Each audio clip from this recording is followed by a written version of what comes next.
Hare Krishna. We will first do a little kirtan, and I forget, accustomed, here's the camera and here's the audience, and afterwards Harishyam will greet all of you and give the idea of the festival.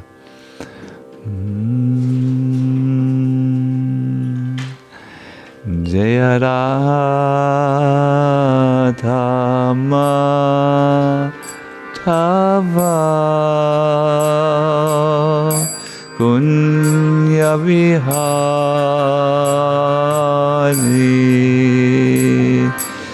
Radha Madhava Kunya Vihari Jaya Radha Madhava Kunya Vihari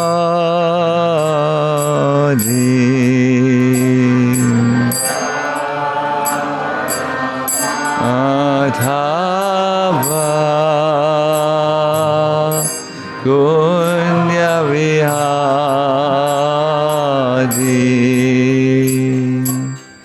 Gopi Jana Vallabha Girivaradari Pijana Vallabha Girivaradari Gopi Jana Vallabha Girivaradari Gopi Jana Vallabha Girivaradari Yasodanandana Raja Jana Jana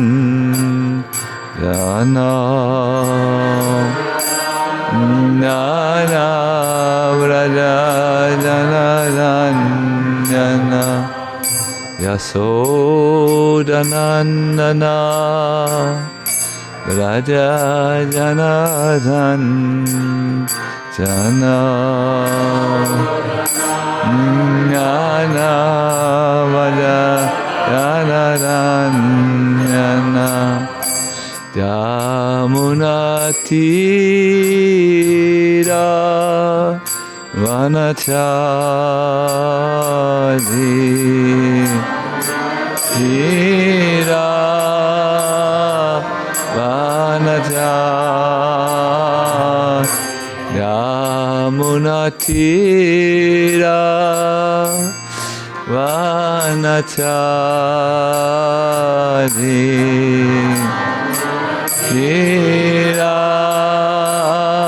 Kiravana Jaya Radha Madhava Kunya Vihari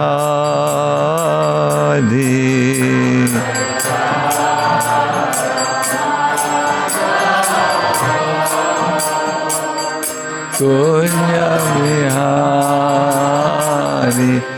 Jaya Radha Madhava Kunya Vihari Radha Madhava Kunya Vihari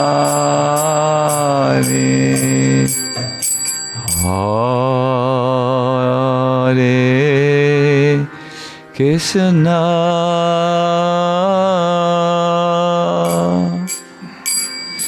Hare Krishna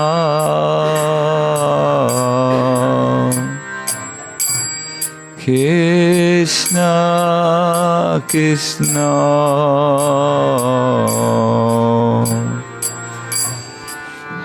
Hare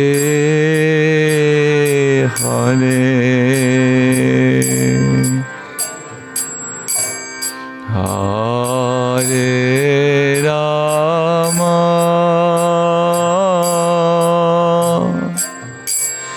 Hare Rama Rama Rama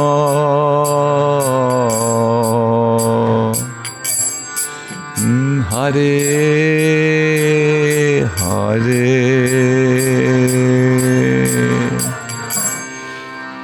Hare Krishna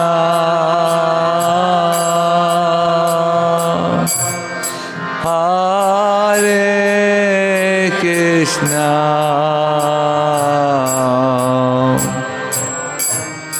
Krishna Krishna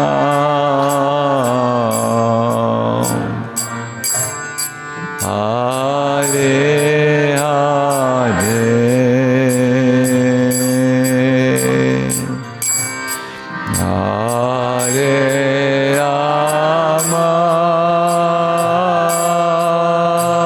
Hare Rama Hare Rama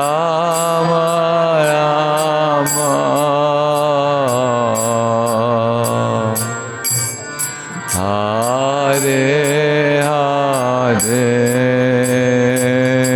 Hare Hare Hare Krishna Hare Krishna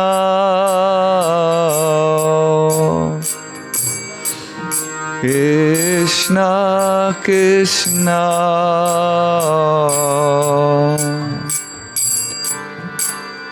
Hare Hare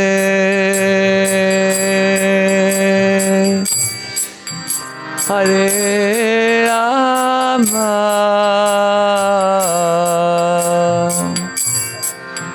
Hare Rama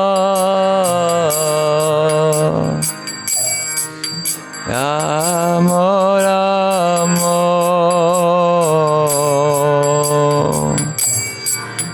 Hare Hare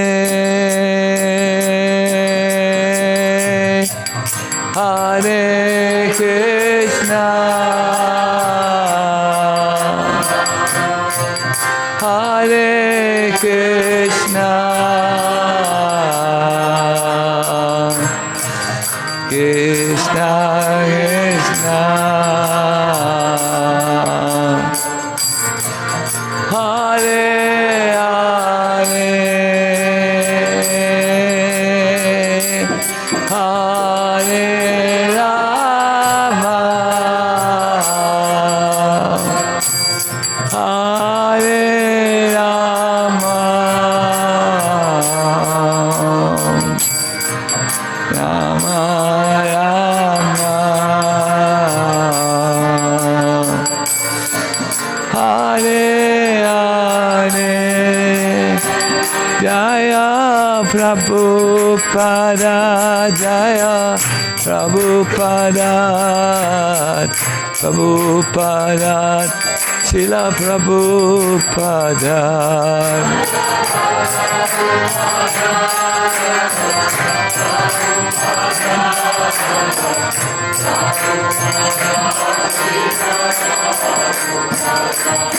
Jaya Nityananda Ram Jaya Nityananda Ram Nityananda Ram Nityananda Ram Nityananda Ram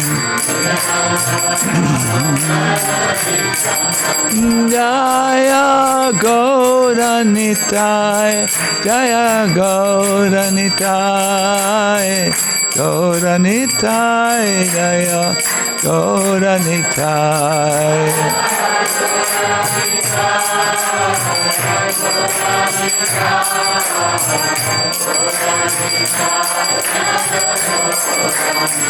Jaya Radha Madan Mohan Radha Madan Mohan Radha Madan Mohan Sri Radhe.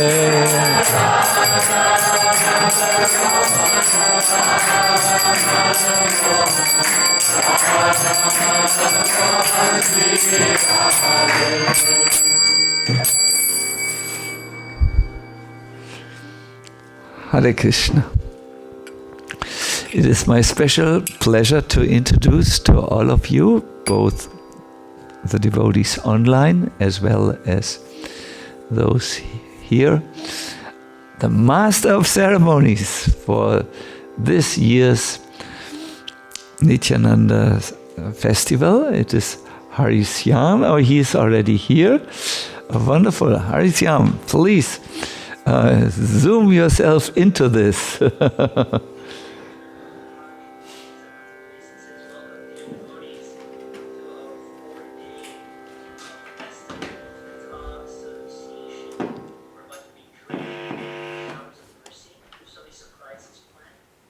So we'd like to really welcome Guru Maharaj and all the wonderful devotees to our festival today.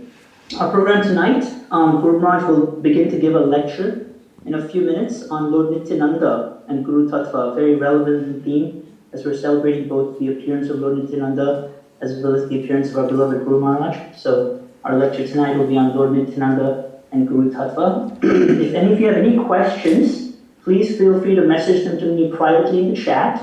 But if you would like to also ask your question on the video, then our suggestion is you please write your question out, so when it's time for you to speak, it's right there for you, and you can just directly speak your question into the camera. So that's it. And then after the kata, please stay for a beautiful darshan of Shri Radha Mata and Mohan. So don't leave once the kata is over. Please stay for the darshan and get the blessings of their lordships. So with that, Guru Maharaj, we invite you to please present your evening lecture.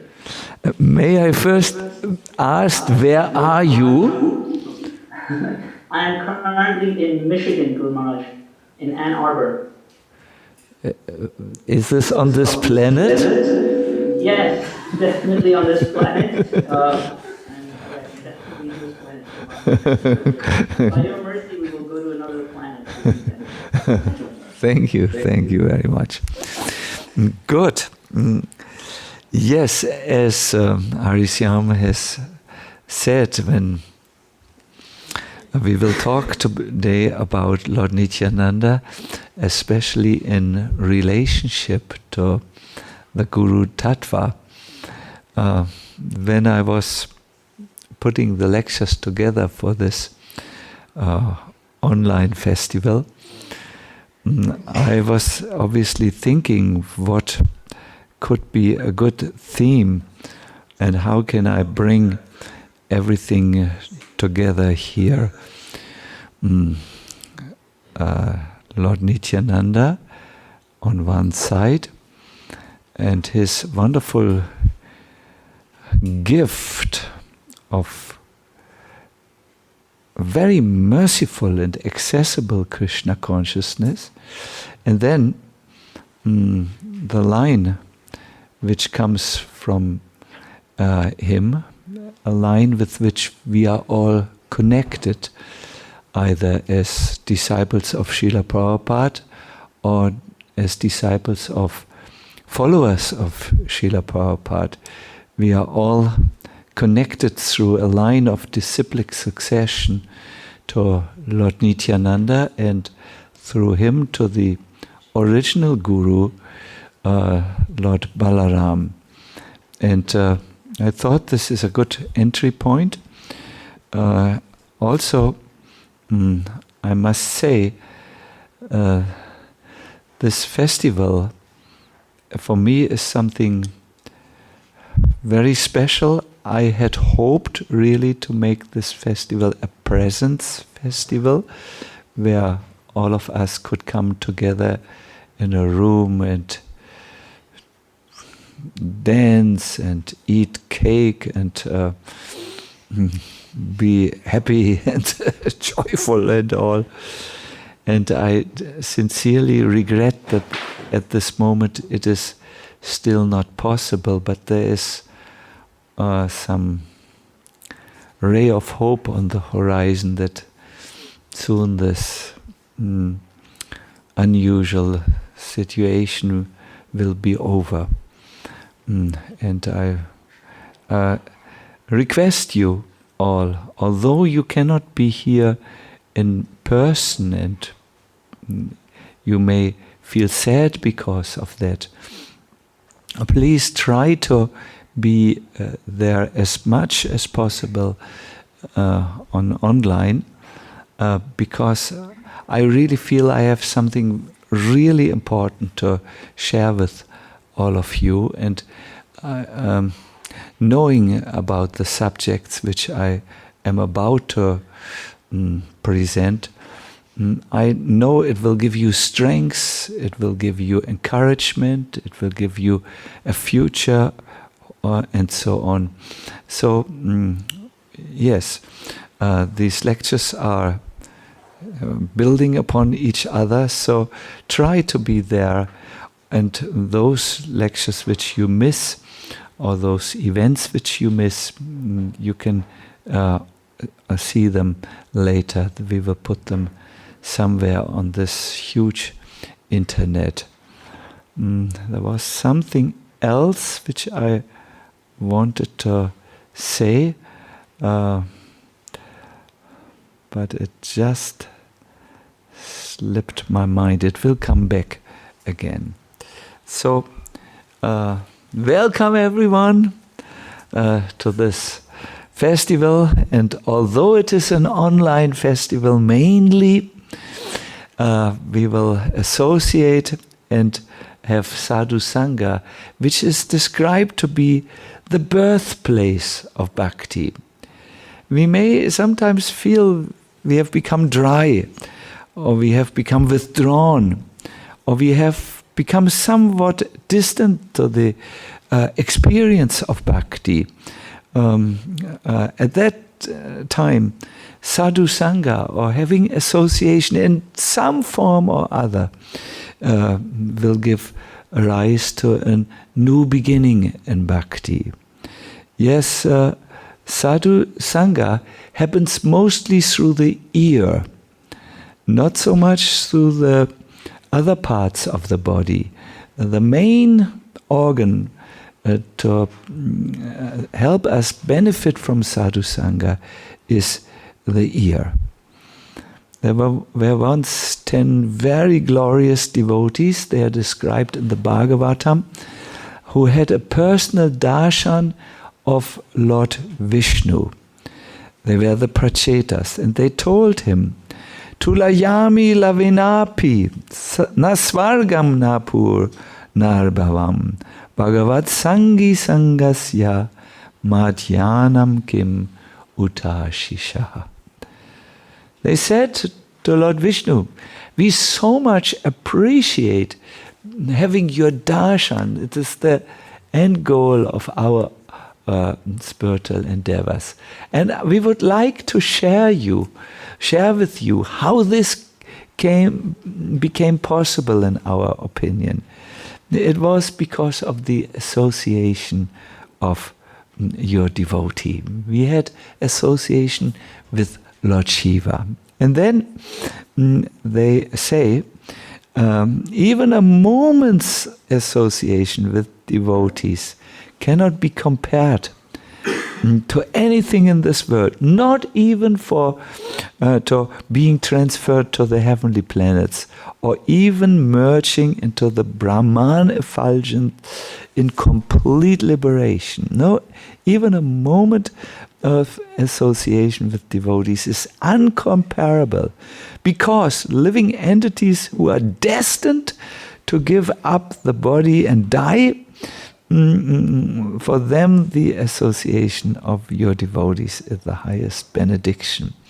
So what we try to do here is, during this festival, try to somehow have association with the highest devotees, of Srila Prabhupada, of Lord Nityananda, who's both a devotee, and at the same time he's Balaram, he's the Lord's first expansion, he's God. We try to have these powerful associations, and we try to get a new spark in our spiritual life. There's a very nice prayer to Lord Nityananda and to Lord Chaitanya, and I would like to open my classes with this prayer. I would like to ask you to repeat after me. Vande, Vande Sri Krishna Chaitanya, Nityananda Sahodito Gododaye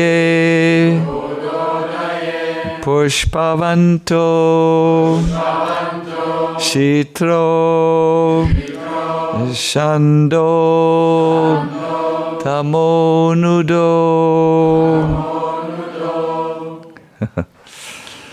I don't know if that worked for you on internet, but here it worked very nice. I offer my respectful obeisances unto Sri Krishna Chaitanya and Lord Nityananda, who are like the sun and moon. Now, usually sun and moon are rarely seen together. Maybe in the evening time we can see the sun and the moon on opposite quarters of the sky. But Lord Chaitanya and Nityananda were always together. The sun and the moon were always seen. They have arisen, these two, simultaneously on the horizon of Gauda to dissipate the darkness of ignorance and thus wonderfully bestow benedictions upon all.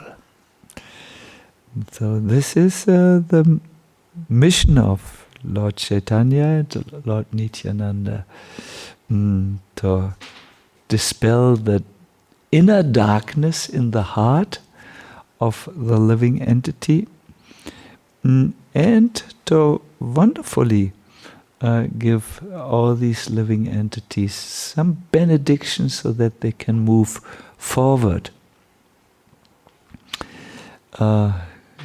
Krishna shared with me a beautiful story which I would like to share. He was for book distribution out in Brussels and needed to follow nature's call, so he went through the library and then in the cellar, because he knew there would be a clean toilet. And when he went inside, he saw the toilet man, the one who sits at the table and collects the small amounts of money. And he was totally thinking, oh my God, he looks so much in need of mercy, and he has such a receptive mood. So when he went back through the library, he was just thinking of the toilet man. And maybe he thought of Jagai and Madai, who were also in a compromised situation. Imagine this man is all day, night I don't think, but all day in this room, and he has to negotiate the difficult smells, So because Nityananda's appearance day is approaching, so Krishna said, this toilet man needs the mercy. Any toilet man in the world needs the mercy. So he went back to the car and he got a huge stack of books. But remember, he had to go through a library. What would the library people say if he would come back and if he would go through the library with different non-library books. And versa even, what would they think if he would not distribute all the books, but go back with books? They would think he's a thief. So anyways, he thought Lord Nityananda's mercy must be given.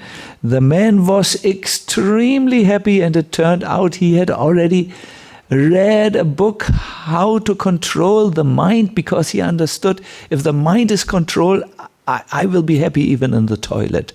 But if the mind is not controlled, I will be unhappy even in paradise.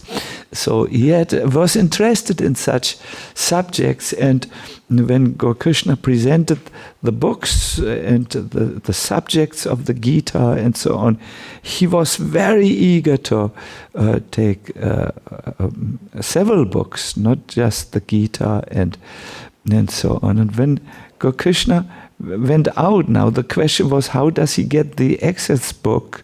He had bought a whole, Lord Nityananda is usually very merciful, he must have thought, so big quantity is necessary of books. So he brought some books back, and when he passed through, he thought, it will make beep, beep, beep when I go out, and I will be convicted as a criminal and never come to Nityananda Trayodasi. But everything was easy. He could pass and come.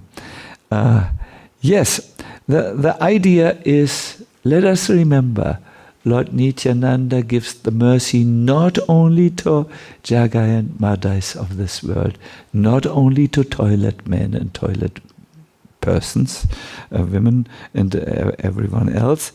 He is a specifically deputed incarnation to give mercy. Now, in order to properly understand Lord Nityananda, we must go a little bit back. We must go to Krishna. When Krishna steps to the right side, he becomes Balaram. And as Balaram, he is he's the Lord's first expansion, but he is also what we call in philosophy, he represents a certain truth, a Tattva. That is the truth which surrounds the Guru, which is carried by the Guru. What is the truth? It is the Vedic scriptures which he speaks, which he exemplifies, and which he teaches to us in ways that are relevant for us and ways that help us to move forward. So the Guru Tattva is very, very important for conditioned souls, and Krishna is so kind that he has a special expansion who embodies this truth, who carries this truth, who's there in this truth. Wherever you find true truth in this world, you can see something is working here. It is the divine grace of the Lord. Therefore we call the Prabhupada his divine grace, not Krishna's divine grace, which has come in the world for the purpose of enlightening and energizing the sleeping conditioned souls. I always like to say the Guru is more than what you see.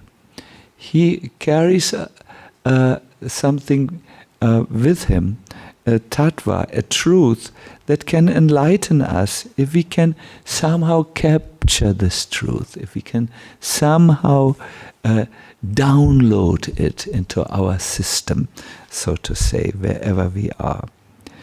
So Narottam Das Thakur has expressed, there are very many expansions, and I talked in, that lead to Lord Nityananda. I talked in the past about this.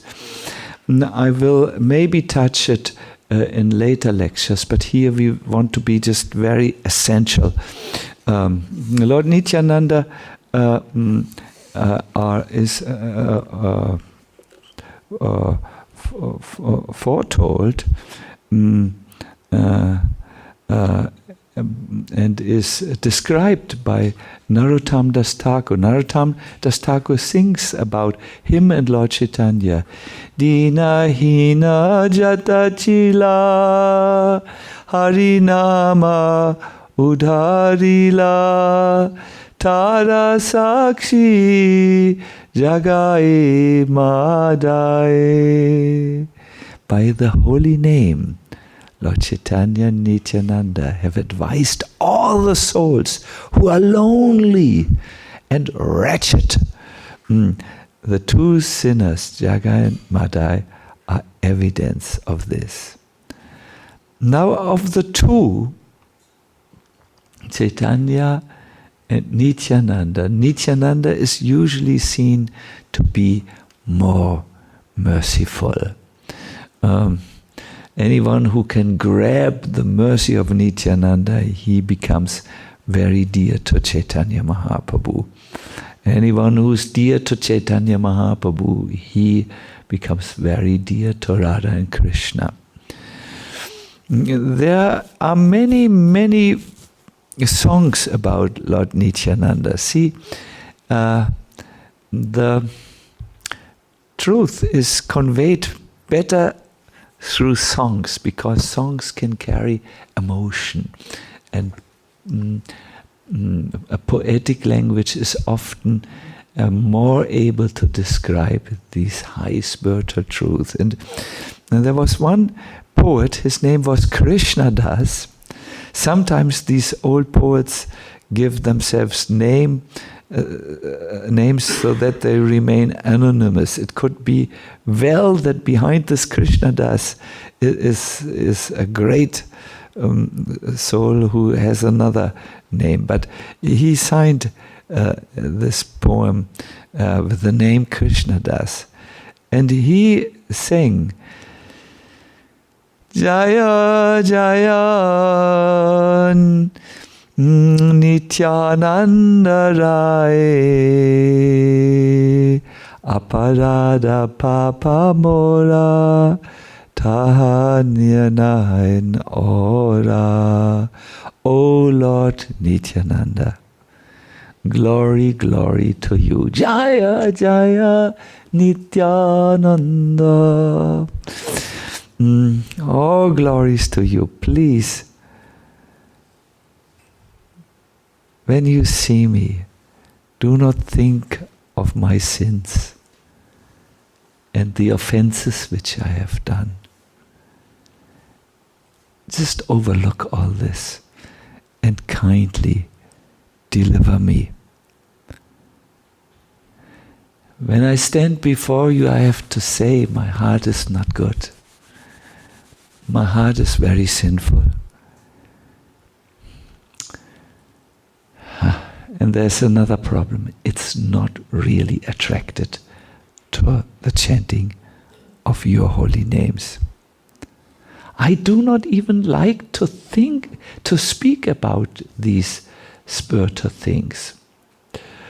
You know, I have seen in devotees talk, so many subjects are there, but very rarely we said, let us talk about Krishna. Okay, we can't talk about Krishna. Let us take a book and read about Krishna. No, there's so many subjects which are coming over our tongue each day. You just test yourself. So Krishna is very honest. He says, I do not like to speak about these things. Shame fills my mouth.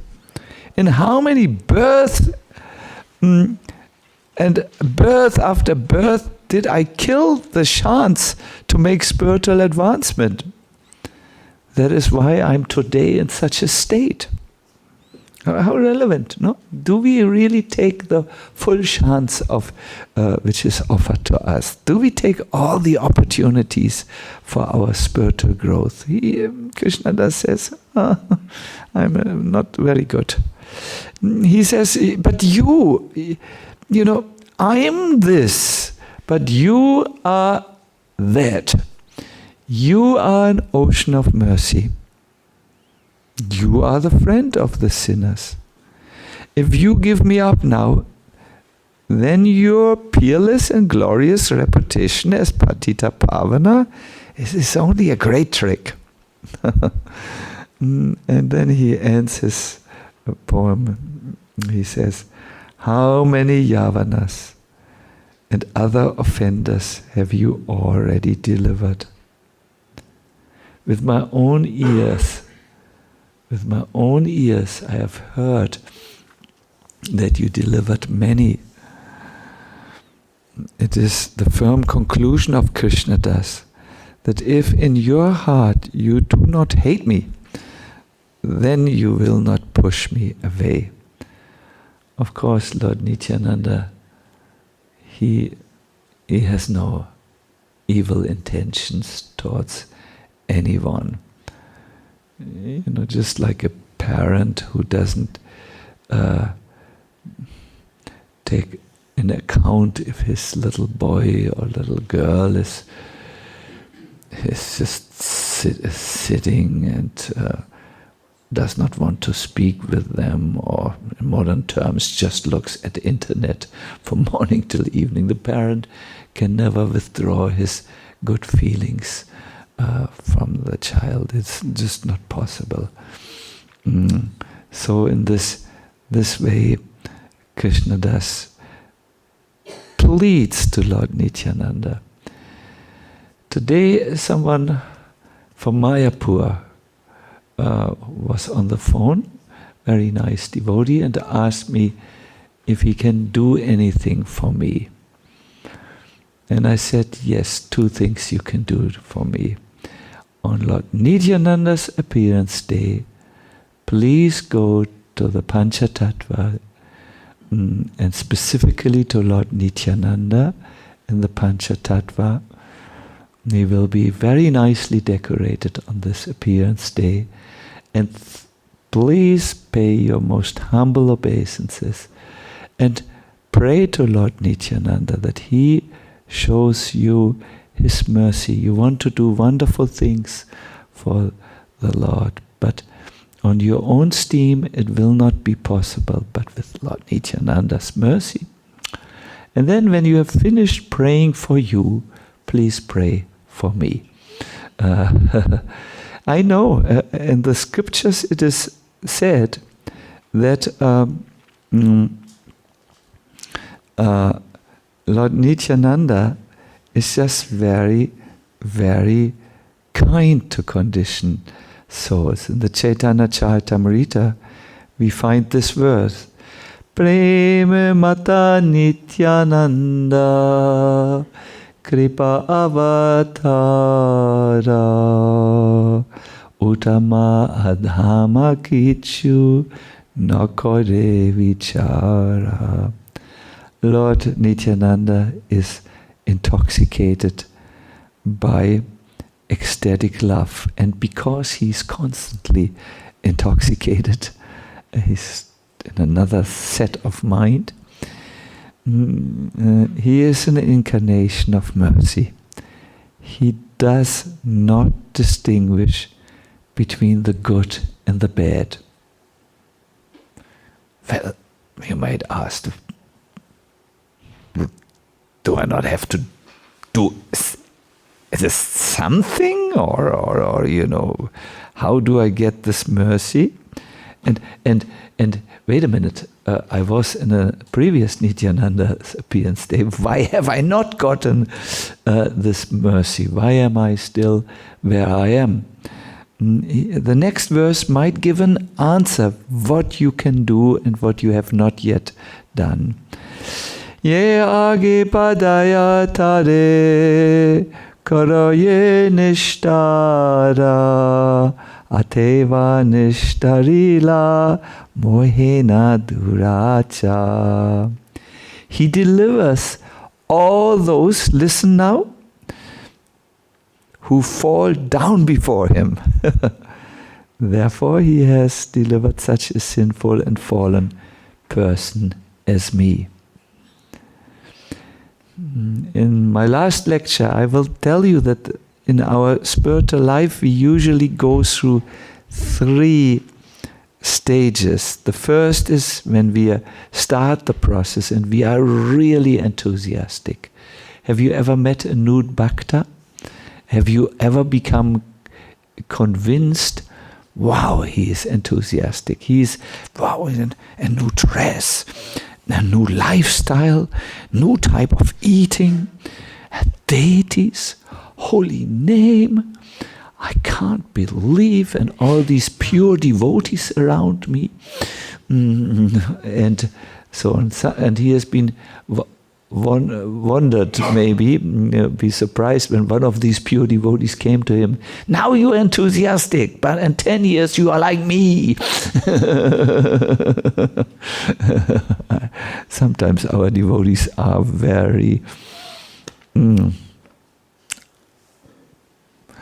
maybe not so considerate of others. So this is the beginning stage.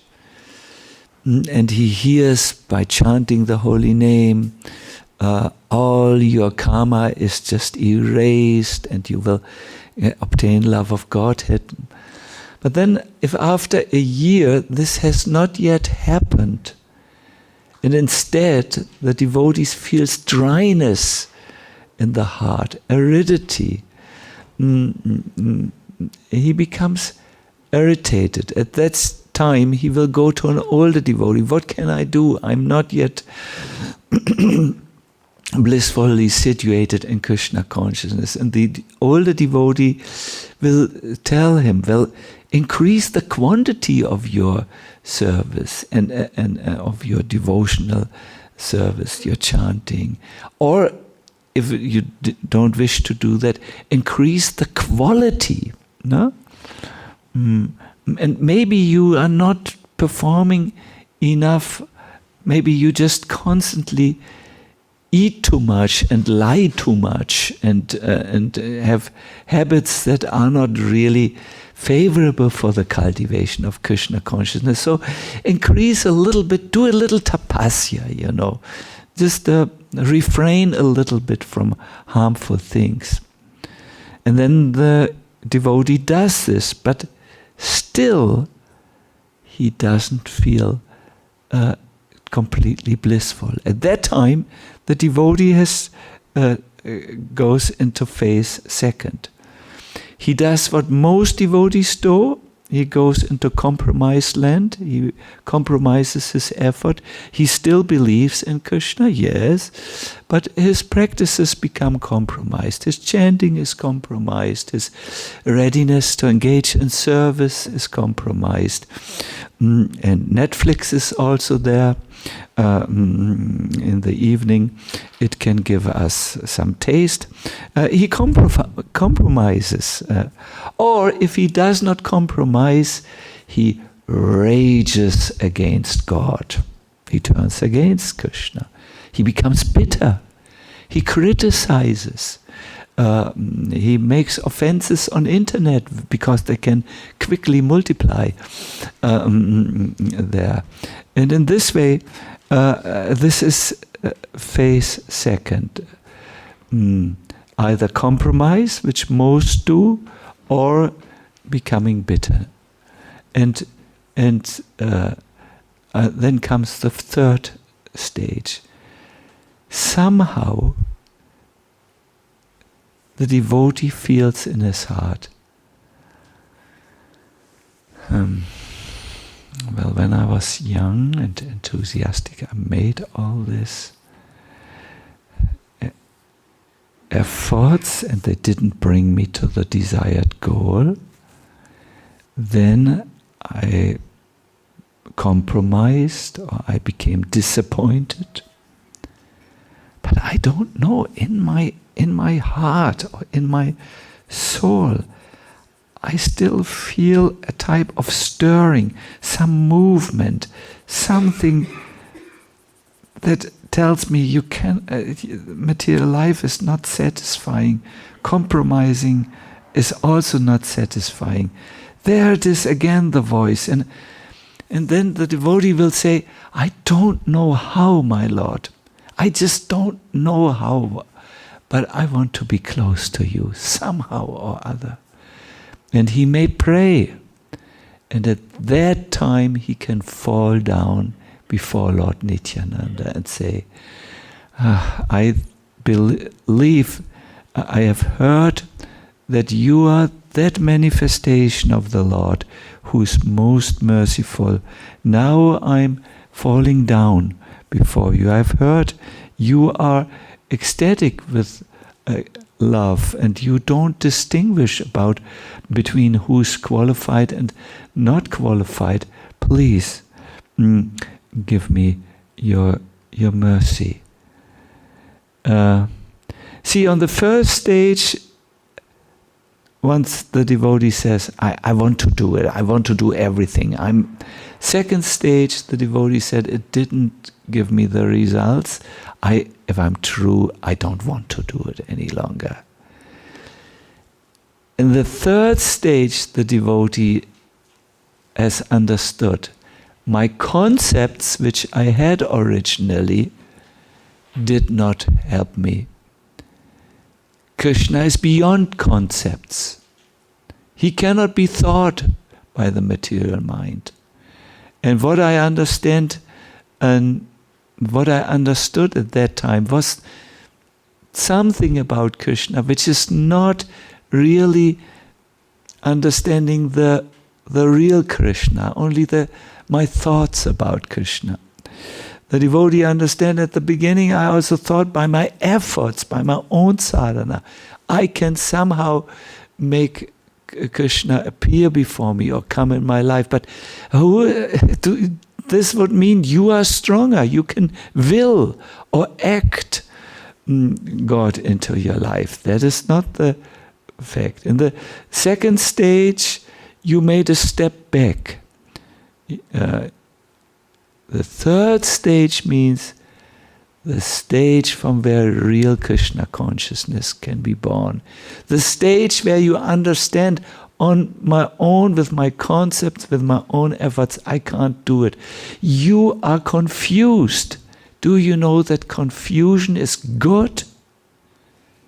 Because it eradicates your mistaken concepts, your conditioned concepts. And now you can wish, I don't know how, my Lord.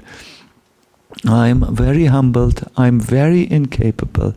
Now I can pray for your mercy, and you do everything. This surrender, this understanding of our own helpless situation is the prerequisite. You understand this word? Prerequisite in Deutsch, Vorausbedingung. You might have to, if you're not English by tongue, or if you can't understand my maybe I mispronounce the word. This is the condition you need to have to really fall down. Prabhupada speaks about this. Our movement teaches that the beginning of real spiritual life is surrender. If there's no surrendering, then there's no advancement. Savadamang parityaja mang ekang sharanam vraja. This is the beginning. If that thing is lacking, there is not even a beginning. What to speak of advancement? That I have discussed already. Na sasidim avapnoti, na sukham na param gatim. No? Someone who has not surrendered doesn't get the perfection. He doesn't even get happiness, nor what to speak of the highest goal. This is the beginning of spiritual life. The word is disciple. Disciple means who accepts discipline. If there is no discipline, where is the disciple? We say disciplic succession. We have used this word, not that discipline is finished by one man. No, not that Prabhupada says, not that I'm doing my discipline. No, it will continue to go by succession. He says, you all will carry this on. that is perfect. Surrender sometimes seems so hard. To come to this third level where you understand, well, my own efforts, my own concepts don't help me, nor do I become happy if I go into compromise or if I go against God. But to surrender,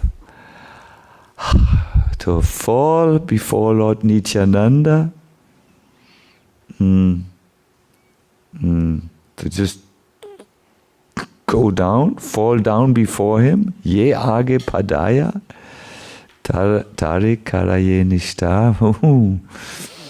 That's difficult.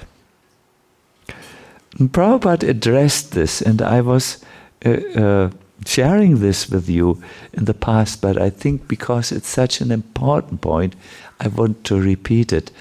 There was once a young man who came into an association of devotees, and at the end of the lecture, the devotees bowed down to Srila Prabhupada, paid their obeisances. We do this regularly. I think about 98% of you will bow down before they leave the temple room today. It will happen here also, touching with the head the floor as a sign of submission. And also, so the man saw this, and he was a new person, and he was appalled. He was shocked. Do you remember your own reaction when you saw for the first time the devotees going down on the ground? I remember myself. Has this something to do with me here? Or I was really, really confused. I thought they had then I thought they had lost something. And then I thought, let me help. Let me be a gentleman. So I searched on the floor, but the floor was clean. I could not understand what was there. So this man said to Prabhupada, Prabhupada was just saying that I just don't want to do that. I don't want to bow down to anyone. This is not done. Prabhupada said, you are already bowing down. You're bowing down to death. You're bowing down to disease. Hare Krishna.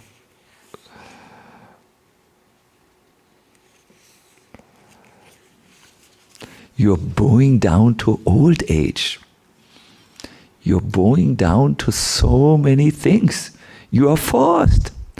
And still you are thinking, I cannot bow down. I don't like this. So the question is, Prabhupada said now something very beautiful. The question is, where shall I be happy when I bow down? That is Krishna. Have you noted when you have the darshan of the deities and you're moved, and then you go down on the floor, then you're even more moved and more Krishna conscious. Have you noticed? You become actually happy. I remember when my father was for the first time coming, my physical father coming for the first time to the temple and saw me bowing down, he just was speechless. I mean, he was the communication man of the German railway, also der Pressesprecher der Bundesbahn. He's normally not speechless, but he couldn't say. He just looked at me.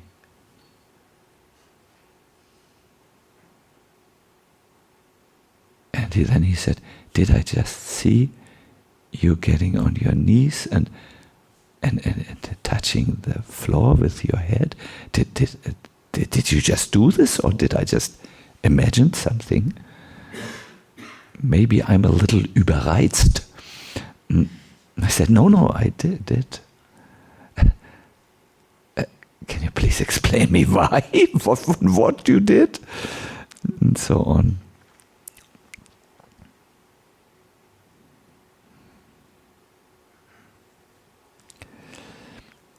it's not easy for the conditioned soul to bow down, to surrender, to admit I'm helpless, because all we try is to somehow manage our life, to somehow, that's what we learn.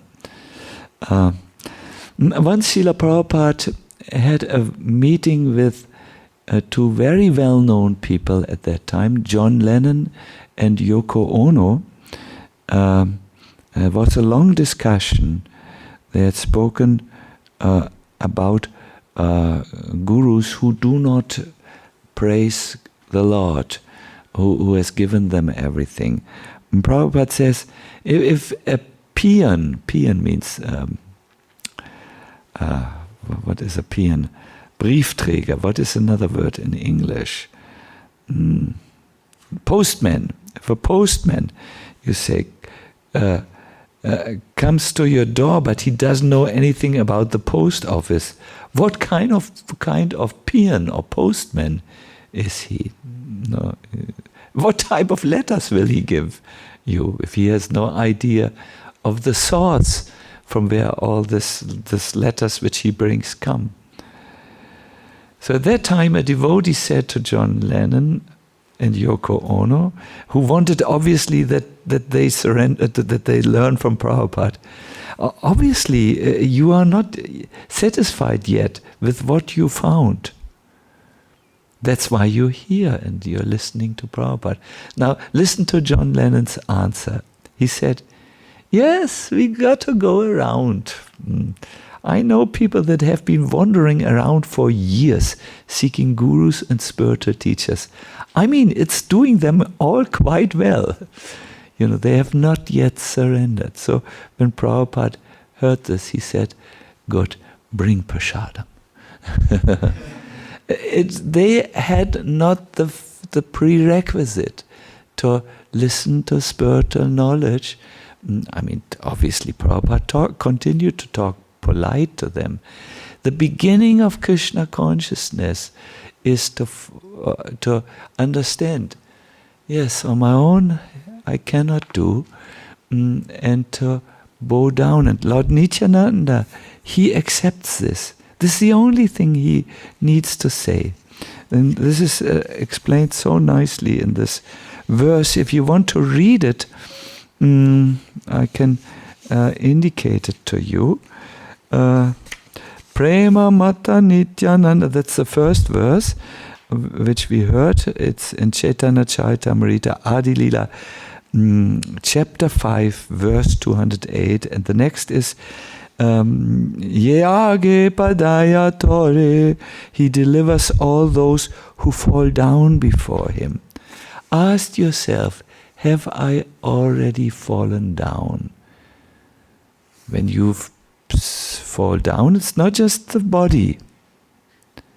The more important is the heart and the mind, where you declare your helplessness, where you say, I think sometimes we are, and I'm speaking for myself here, we are still convinced that yes, a few things I can, but I can also do a few things. I have some, I know to speak some language. I can see, and all this is true.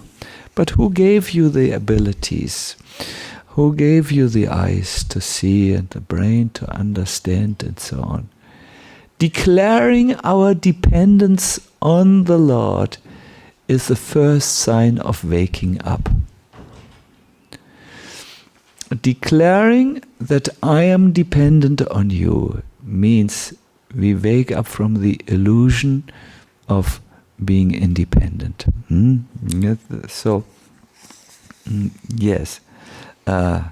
So the question is, okay, this is what we need to do to get Lord Nityananda. Is there is there anything else we can do? Something to enhance it? And yes, Prabhupada gave a very nice hint.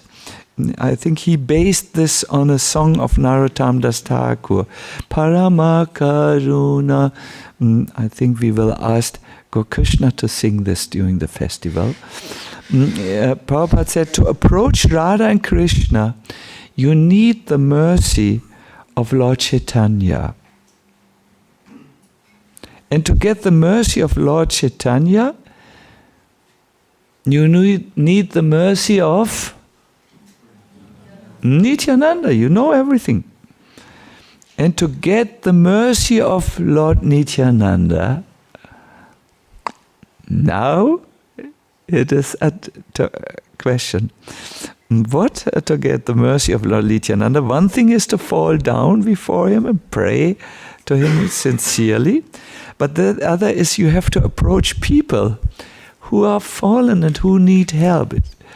You have to approach Jagai and Madai. My dear devotees, there's a secret of bhakti which every one of you here in the online situation and in the temple room and so on, it's a secret which I was always shy to say because I thought it's only my secret. Why should I ask others to do what I do?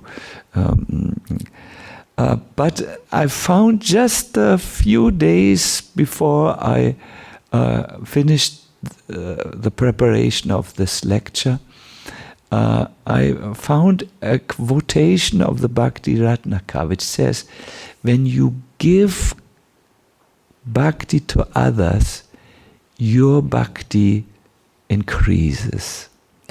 This is here the direct quote. Devotion or bhakti is the property of a devotee, but it is a hidden treasure.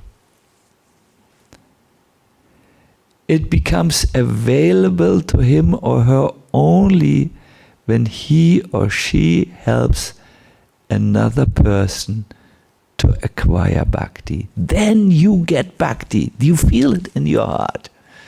I can well imagine when Krishna on that day walked out of the library in Brussels and thought of the person in that room, in the cellar room. He must have felt very elated, very Krishna conscious, very full of bhakti. No, you could feel it. See, you all have bhakti, but it may be a hidden treasure at times. It becomes available to you the moment you help others or another person to acquire it. Don't we all know this? When we go to someone and give them this plate of prasadam and we feel, wow, my God, I'm so blissful. I remember as being in, at that time they were called open air festivals, where there were was a lot of music and people went to entertain themselves, and they drank a lot of beer, and they also used various substances to get high. And I remember preaching to these people, sometimes to people who were violent, sometimes for people who had a cup of beer in their head also, but in their hand, I wanted to say, who were dirty, who were smelling, who had not taken shower, and who had sweated, and some were naked, and their bodies were caked with mud, in which they had rolled under the influence of some substance and so on. And I'm a little sensitive by nature, and but when I preached to people and shared bhakti, and they got it, they got the point, and they went, yes, oh my God, how do I do this? Yes, say after me. And then I gave them the mantra, the sacred mantra, and they were respectful, and then I went to the bus with them and gave them the japamala and said, you please do it like this, and here is also a book, Science of Self-Realization, just give a little to help out with the printing cost, and and the people very gratefully, wow, you're so generous to me, and afterwards they wrote letters. Can we talk more? I have questions, and so on.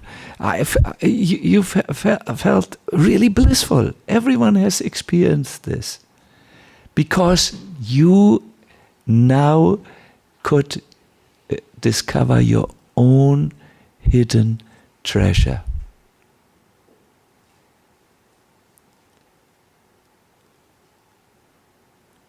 It's all you know. You remember the time. Every one of you is great souls. You have wonderful experiences in Krishna consciousness, but they get covered over by the influence of the material energy. This is natural.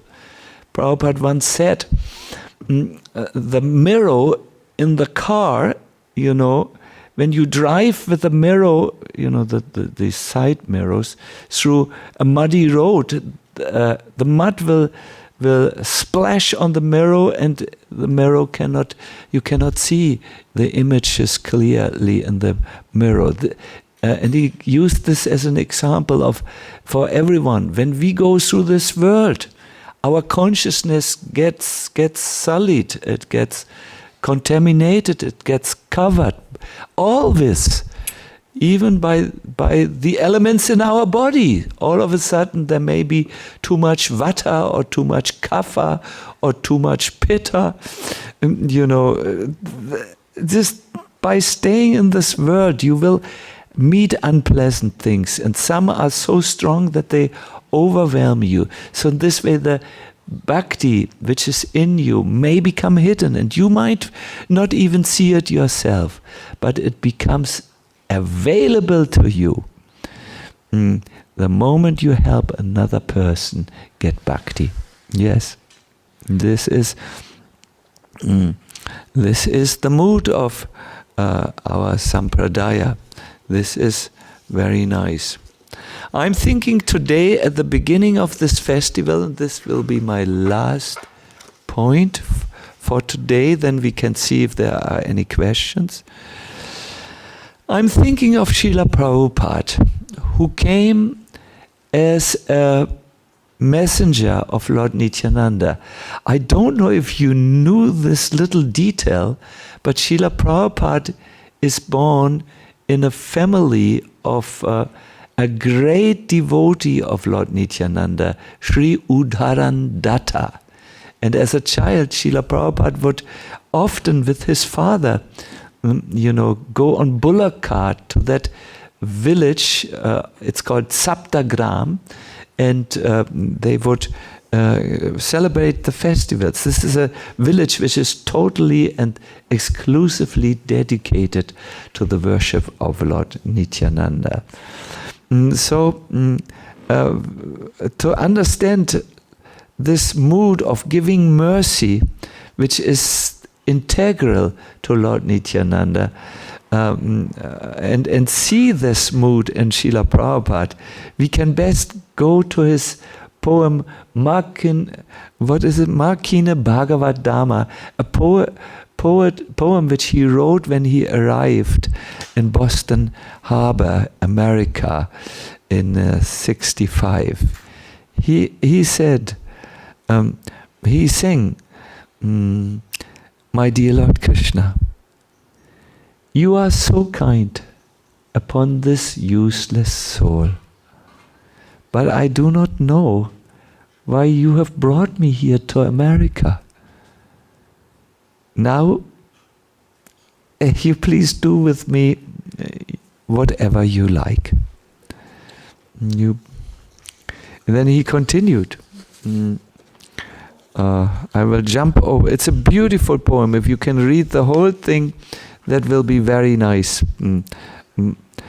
And he addresses Krishna. He says, "Only by your causeless mercy will my words become pure. I'm sure that when this transcendental message penetrates their hearts, they will certainly feel engladdened and thus become liberated from all unhappy conditions. Prabhupada has faith when this Krishna, when you give your mercy, my words will have power, Shakti, and they will make people happy and gladdened, and they become freed from unhappy conditions in life. And then he says, "Oh Lord, I'm just like a puppet in your hands. So if you have brought me here to dance, then make me dance. Make me dance, O Lord. Make me dance as you like." Now Prabhupada later said, he was asked, how do you bring these so many people to Krishna consciousness, to Bhakti? He says, "I'm dragging these devotees out of the gutter." Gutter ist sowas wie Abfluss. Abflussrohr. I'm dragging them out of this, material existence, and so on. So to connect with Lord Nityananda today, well, I would say, when is his appearance day? On Monday, isn't it? Monday. So Monday, please do this. Fall down. Maybe you first. You can do this if you like to do it in private. You can see when the temple room is free, and you can come. Or if you don't mind, if you fall down with others, then you please do. And the second thing is, try to not think of yourself only. That's anyways not the real self which we can think of at the moment. Try to do something to benefit others. Then the bhakti will become more pronounced or more clear in you. I wish all of you online, sometimes I look at the altar, so I've looked right over the camera, and sometimes I look to the devotees here in the room, the few who are with us, because it is mainly an online festival.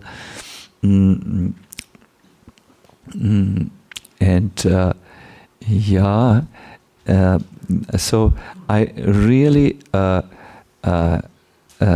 want to wish you a wonderful Nityananda appearance day. I request you during this festival to turn to Lord Nityananda from time to time and pray sincerely to him. Let me just once again say this prayer. Please say after me. Jaya Jaya Nityananda. Jaya Jaya Nityananda. Nityananda Roy. Nityananda Roy. Aparada papamora. Aparada papamora. Taha nahi ka ora, taha nahi ka ora. O Lord Nityananda Roy, glory, glory to you. Please do not think of my sins and offenses, but kindly deliver me. O Lord Nityananda. Like this, no? Fine. So I am finished. I'm now looking at the thing here at the screen. I think we have 15 minutes for questions. Is that true? Or are we already over time? No, we have plenty of time. Plenty of time. Plenty of time, yes. Is at 6:40. Acha! So we have time, in other words. Good. So let me see. Harishyam, do you have anything? Yes, Guru Maharaj. Thank you so much for this wonderful lecture and for really highlighting the two ways in which we can get Lord Nityananda's mercy. By first coming to a stage of being authentic and realizing our dependence on the Lord, and by sharing mercy with others, by bhakti with others. So thank you really for highlighting these 2 points.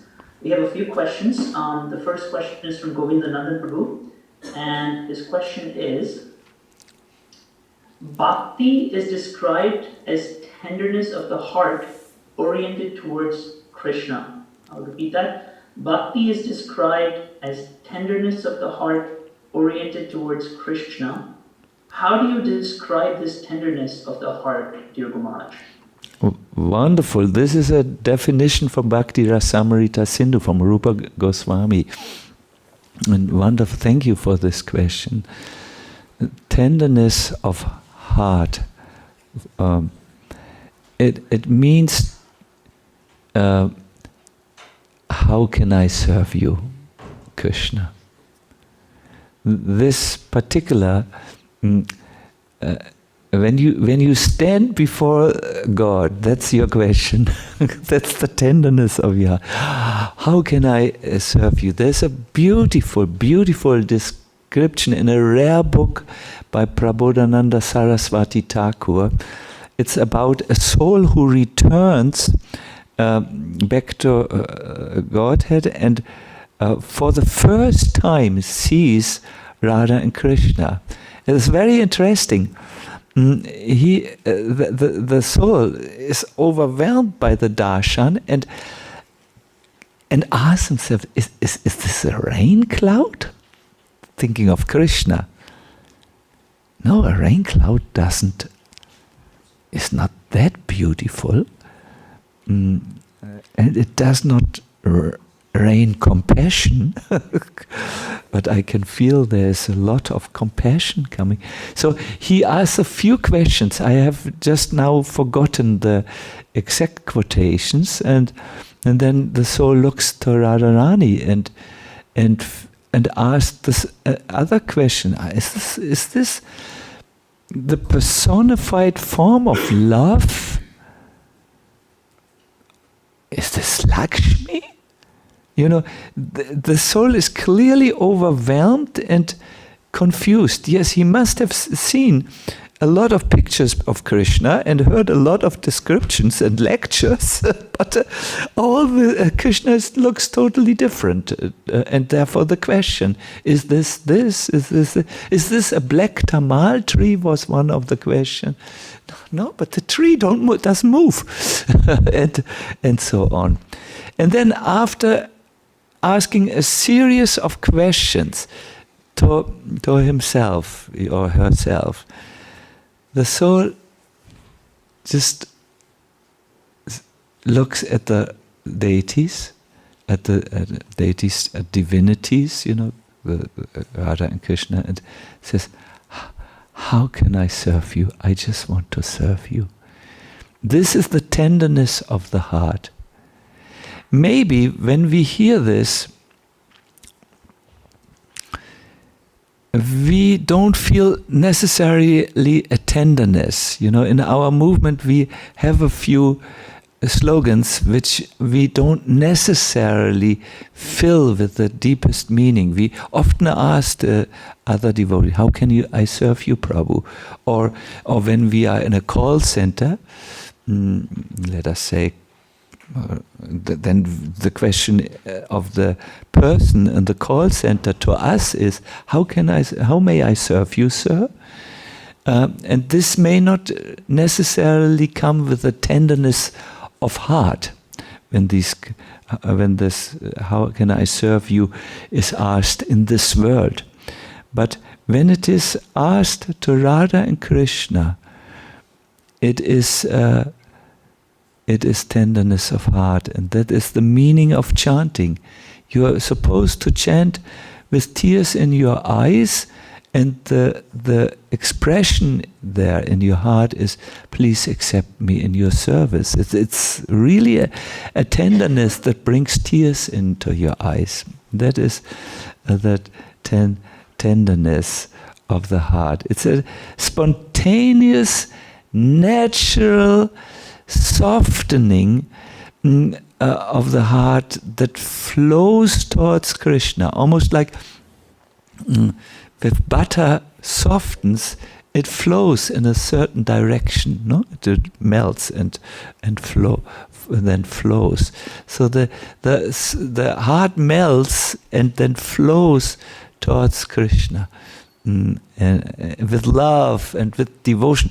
Remember, it's called not call center service, it's called devotional service. No? It has a different quality altogether. It has devotion in it. That is the tender feeling of the heart.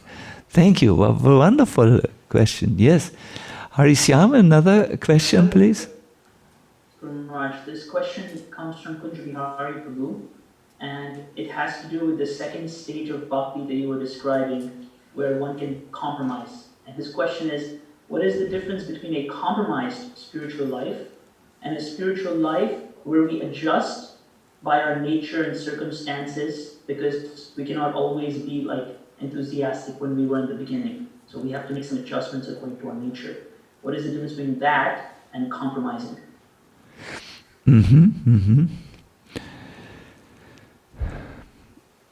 The devotee who sees, well, now I may not be able to do what I was doing when I was young. I can't always get up that early. I do not chant that many rounds any longer. I just can't maintain the intensity which I had as a young person, but I want to do bhakti, and I believe in the ideal of bhakti. Let me just adjust my schedule to the capability of my body and my mind so that I can last. He still believes in the ideal. He is thinking of Krishna. He's praying to Krishna. He wants Krishna. But the compromised devotee doesn't want that. Remember, in the first stage, one says, I want this. And in the second stage, because of disappointment, one says, I don't want this. And therefore, it's a different mood altogether. One sincere cry, even by a person who may be an invalid and cannot do so many things, is worth a million other efforts. This, if the sincere cry comes from the heart. And we often see this. We see when we are in Vrindavan, there are places where old people, very old people, gather, and they can't do so many things. They had to adjust their lives totally. They may be in bed for many times, but when you meet them, there's so much bhakti in their heart. No? They still want Krishna very much with heart and soul. I hope this answers the question. I realize there may be other facets to your questions and angles, and if we meet, we can discuss these things which I do not know, which are there maybe which have to do with the question. Yeah, thank you. Is there such nice question? That's a wonderful question from Coach Bihari Prabhu. Our next question is from Vijay Mahita Prabhu, and he would like to ask his question himself. So Kanti, if you can please unmute him. We would like to ask his question on the camera.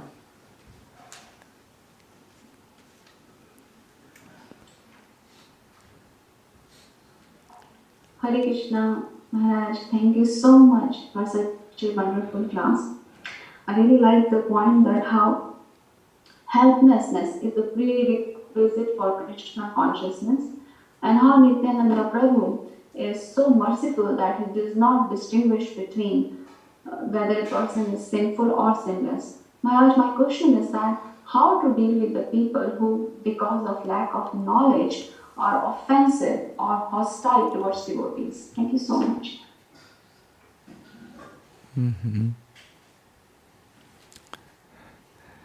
First of all, Vijay Mehta was a Mataji. We now know. So, welcome. Yes, when a person is on the opposite scale, I think the first reaction, where he is not able to fall down and is just raging against God and the devotees and may make offenses. I think the first reaction of a kind devotee should be, behind all his heavy words, he's saying something else. I'm so disappointed. I want, and I'm suffering because of this.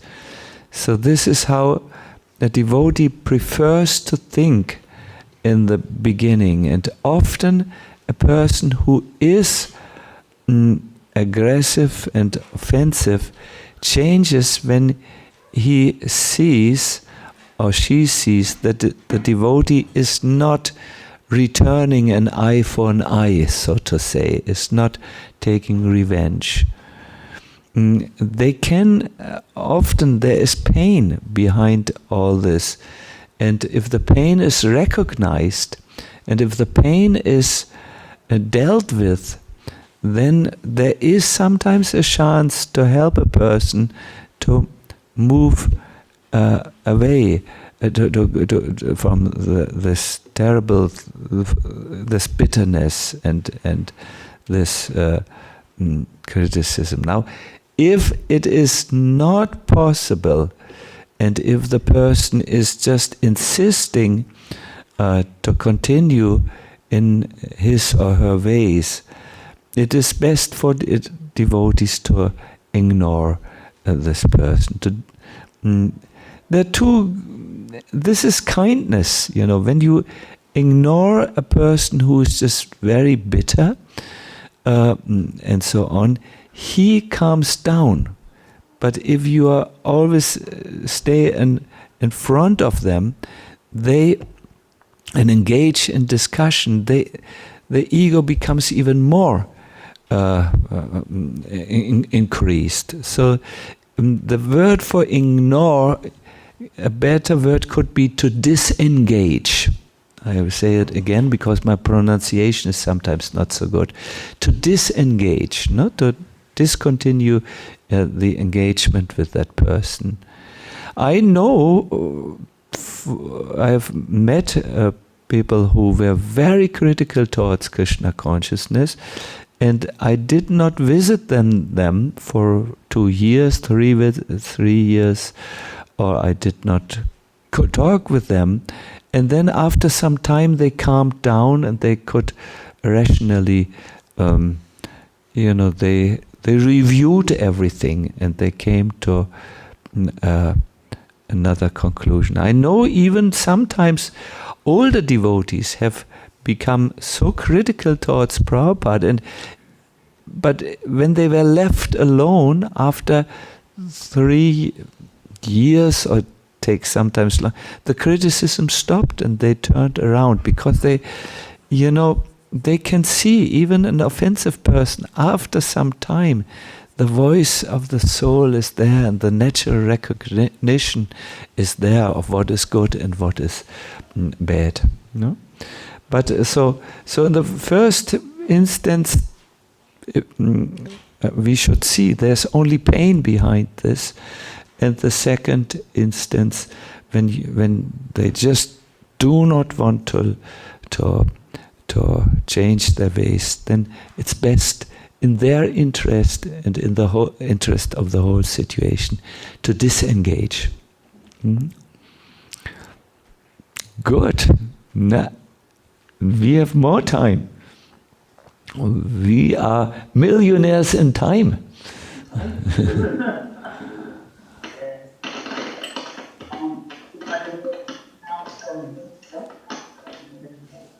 Go ahead and ask a question. Hare Krishna Maharaj, please accept my most humble obeisances. Is my voice audible, Prabhu? Yes, your audio is good. Thank you so much, Maharaj, for this wonderful lecture. I was just focusing on one point which you had kindly mentioned, that to not think about ourselves while focusing on serving others, to feel bliss of Krishna consciousness in our heart. So I really feel this when I'm serving devotees, when I'm preaching them, I feel that bliss in my heart. But at the same time, everything requires a balance. So sometimes while serving devotees, I lose my balance between my personal nourishment and serving others. And sometimes the time for introspection and going deep in Krishna consciousness, I feel it very less. So Maharaj, how to balance that? Because time and capacity is limited, but while preaching, everybody requires a lot of investment. So in initial days of young devotees, we have to invest a lot. So I had this one question. Thank you so much, Maharaj. Yes, when we overextend ourselves, we become exhausted. And when we are exhausted, we just cannot actually do anything for others. It's called it has a word. It's called compassion fatigue.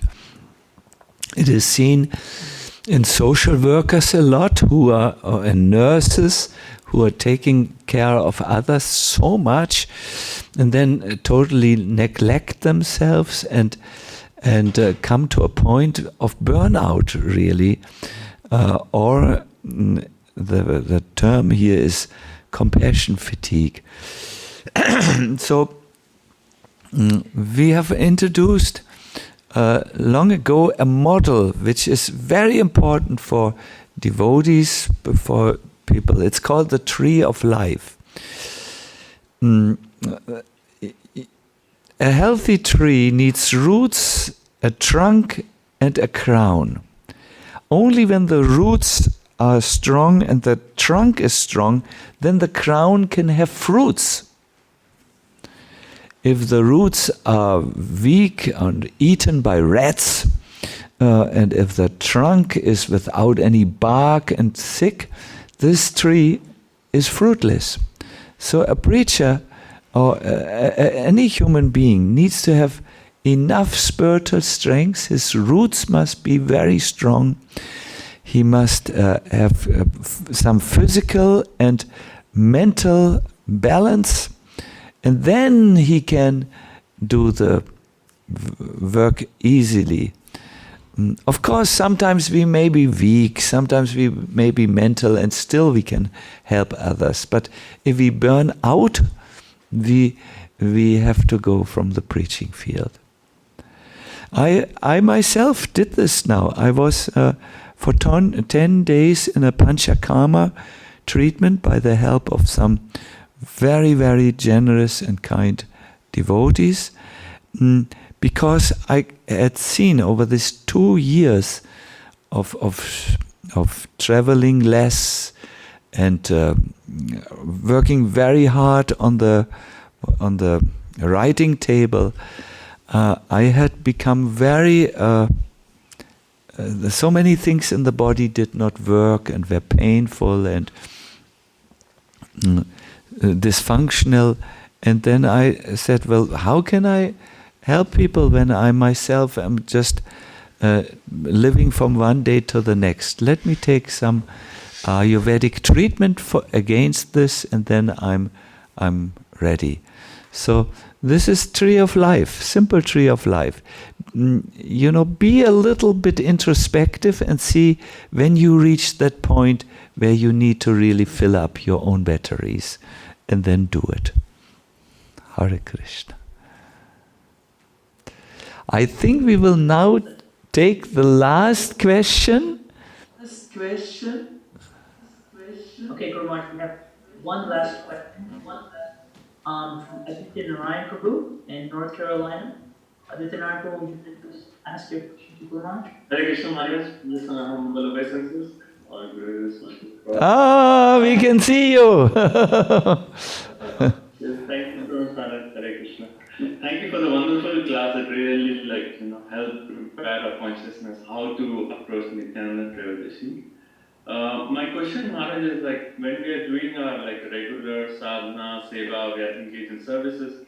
Somehow I feel that just that mood of everyday doing our sadhana and seva, it kind of covers that mood of feeling that utter dependence on Krishna. It's almost that when our sadhana is not so good, we can cry more for Krishna. Krishna, please help, I'm struggling now. But when we're doing a regular, it almost feels that there's some kind of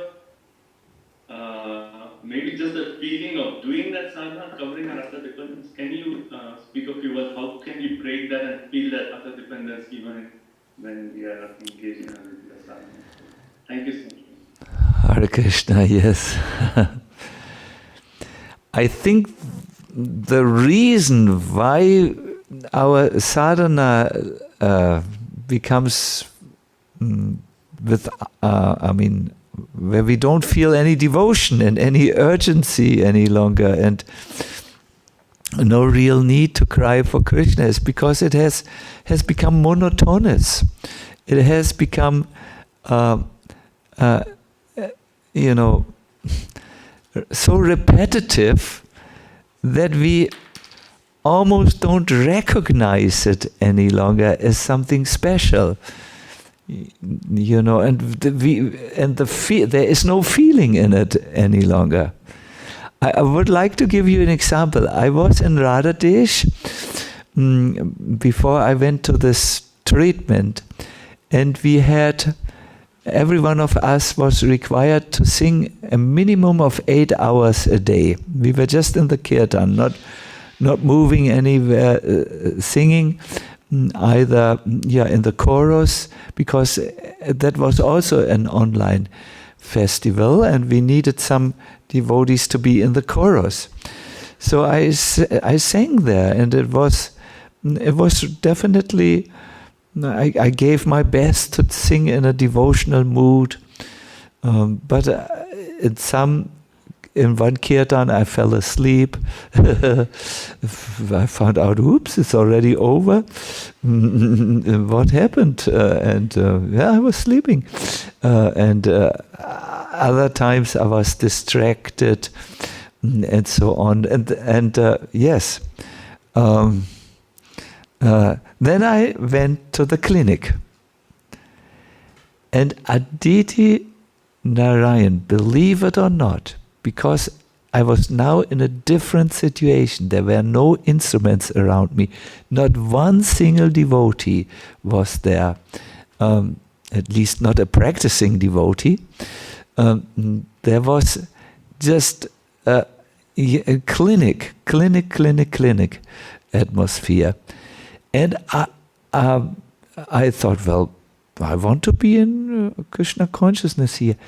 Aditi Narayan, I was singing the whole day and not falling asleep. And even when I was sleeping, listen to this.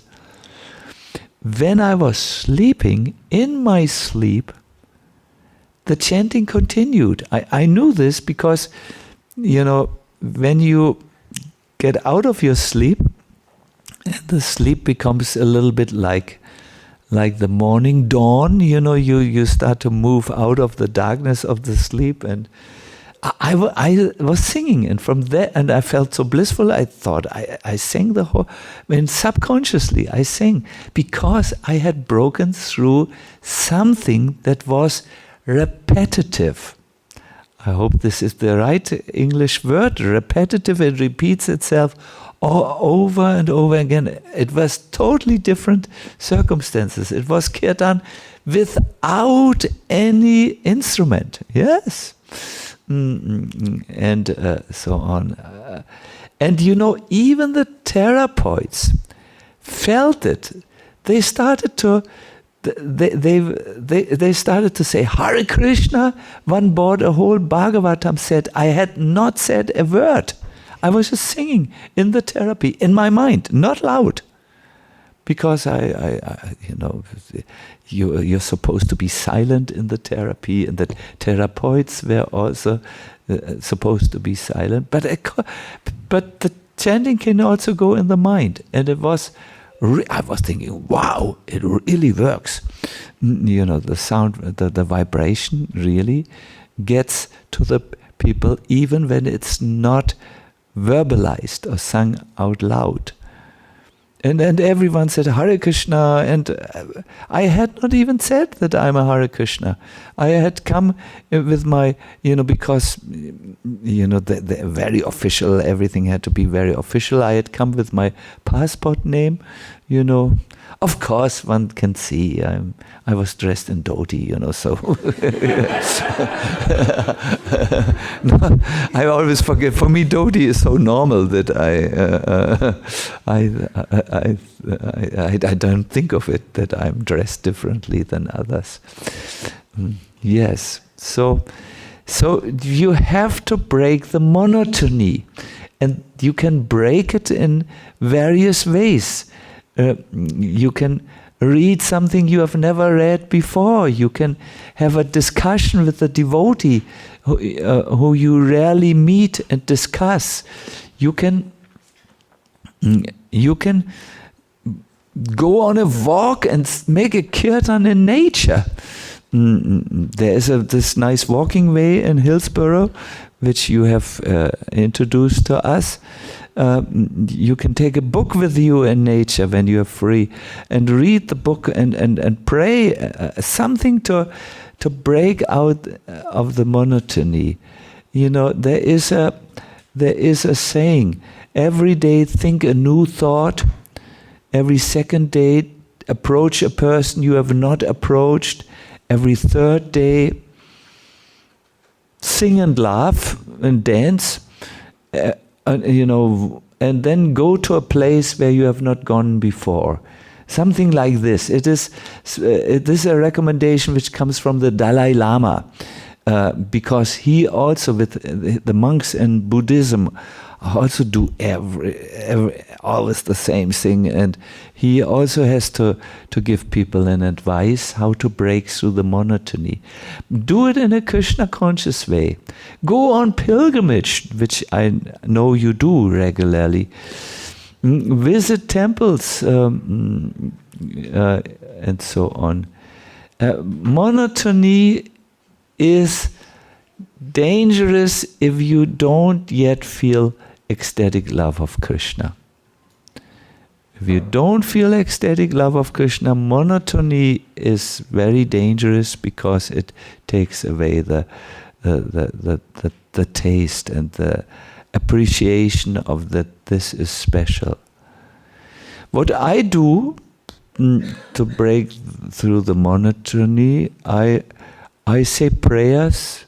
When I see my chanting gets not good, I have a songbook, or I have prayer books. I have other books which are recommended, like Bhajan Rahasya, to be read while chanting.